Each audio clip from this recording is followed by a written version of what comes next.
Hello दोस्तों, नमस्कार। Welcome back to the channel. बात करेंगे आज नेशनल स्पोर्ट बिल का इंडियन फुटबॉल एंड एएफएफ के ऊपर क्या इम्पैक्ट होगा। सबसे पहला और अगर मेजर इम्पैक्ट की बात करें तो वो एएफएफ का जो सुप्रीम कोर्ट में न्यू कॉन्स्टिट्यूशन का केस है उसमें अब हमें थोड़ी सी क्लियरिटी मिल सकती है, क्योंकि सुप्रीम कोर्ट भी फाइनल वर्डिक्ट इसीलिए नहीं दे रहा था क्योंकि गवर्नमेंट इस तरह का एक स्पोर्ट लॉ लेके आने वाले थे। तो अब क्योंकि ये लॉ बन चुका है तो अब सुप्रीम कोर्ट भी एएफएफ का जो न्यू कॉन्स्टिट्यूशन है वो इसको अलाइन करते हुए यहाँ पे अनाउंस करेंगे। लेकिन एक चीज़ हमें यहाँ पे नोट करनी है कि फुटबॉल में जो फाइनल रूल्स एंड रेगुलेशन यहाँ पे every federation has to follow वो होते हैं आपके फीफा एंड एएफसी के स्टेट्यूट्स। किसी भी कंट्री के फेडरेशन को उनके रूल्स एंड रेगुलेशन को अबाइड करके ही चलना पड़ता है। सो आपका लॉ ऑफ द लैंड चाहे कुछ भी हो, but at the end of the day आपको फीफा के रूल्स एंड रेगुलेशन के अकॉर्डिंग ही चलना पड़ेगा। सो जो न्यू कॉन्स्टिट्यूशन एआईएफएफ का आएगा वो फीफा के स्टेट्यूट्स एंड ये जो नेशनल स्पोर्ट लॉ है इन दोनों को अलाइन करते हुए बनाएंगे।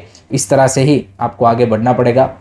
दूसरा इम्पैक्ट करेंगे एआईएफएफ की जो टॉप पोजीशन है like president, secretary general, treasurer, उनके एलिजिबिलिटी क्राइटेरिया में इस बिल में प्रोविज़न है जिसमें मेंशन किया गया है कि किसी को अगर प्रेसिडेंट की पोस्ट के लिए फाइट करना है तो उनको भाई प्रीवियस 2 टर्म एग्जीक्यूटिव कमेटी में मेंबर के तौर पे होने चाहिए।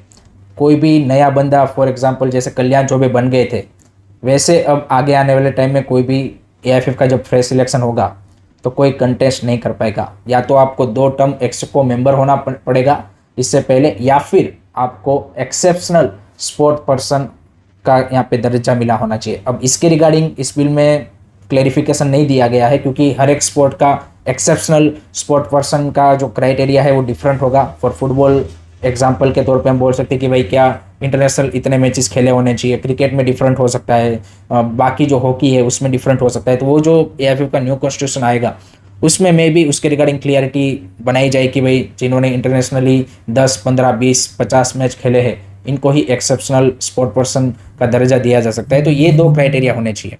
इससे देखिए प्लस पॉइंट ये है कि भाई कोई एक्सपीरियंस बंदा ही अब प्रेसिडेंट की पोस्ट पे आएगा, बट इससे कहीं ना कहीं नए लोगों का यहाँ पे इस फील्ड में आने का भी जो रास्ता है उसको ये क्लोज डाउन करता है। तो ये एक इसका डीमेरिट पॉइंट भी आप बोल सकते हैं।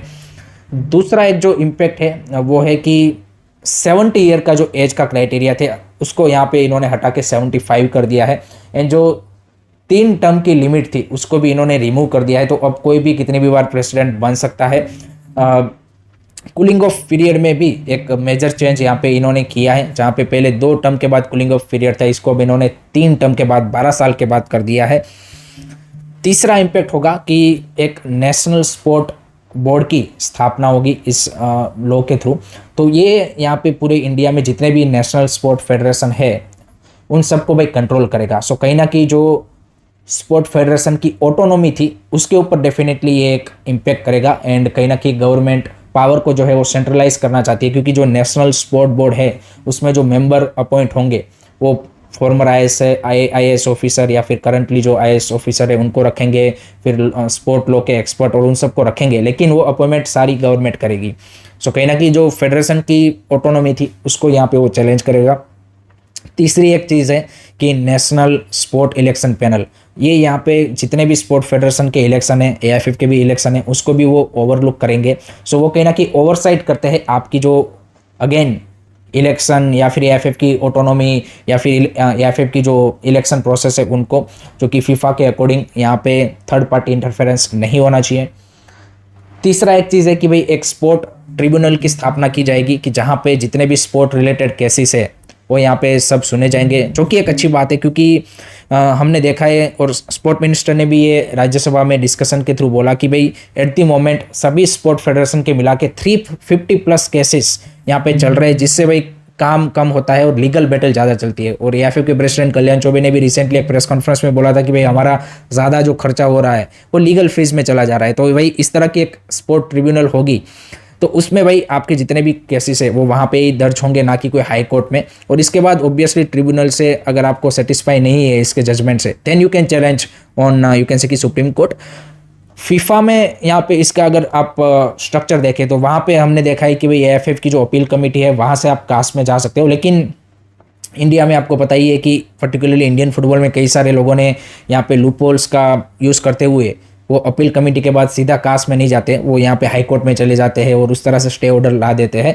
तो उनको यहाँ पे डेफिनेटली आप स्ट्रीमलाइन करेंगे और एक आपको स्पीडी यू कैन से कि जजमेंट एंड डिसीजन यहाँ पे मिलेंगे। सो स्पोर्ट ट्रिब्यूनल की स्थापना होगी।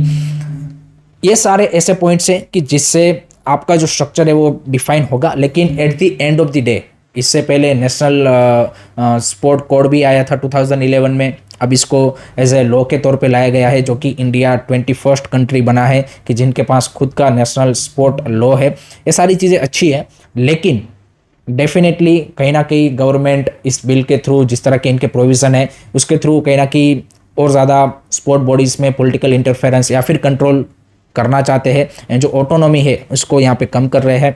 दूसरा एक चीज़ कि आप कितने भी स्पोर्ट लॉ बिल कोड कुछ भी ला दो, अगर राइट पीपल विथ नॉलेज यहाँ पे किसी भी फेडरेशन में नहीं आएंगे तब तक चीज़ें चेंज होना मुश्किल है। क्योंकि कहीं ना कहीं लोग यहाँ पे यू कैन सी कि लूप होल्स ढूंढ लेते हैं एंड जिस तरह से सारे नेशनल स्पोर्ट फेडरेशन की जो हालत है वो हमने देखी है कि किस तरह से रन होते हैं। So those are the major point कि भाई at the end of the day you need to have a right people if you want to develop any game. So football के लिए भी सेम सिनारियो है।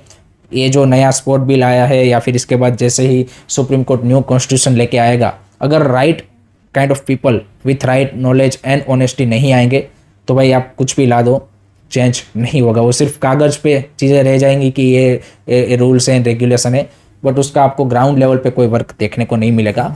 सो this is the whole scenario regarding this national sport bill and its impact on Indian football. I hope कि आपको video पसंद आया होगा, informative लगा होगा। आपके जो भी सजेशन ओपिनियन है कमेंट सेक्शन में ज़रूर बताइएगा। Thank you very much for watching this video. Keep liking, subscribing and sharing this channel to your friends and family. Take care, bye bye, जय हिंद, जय भारत।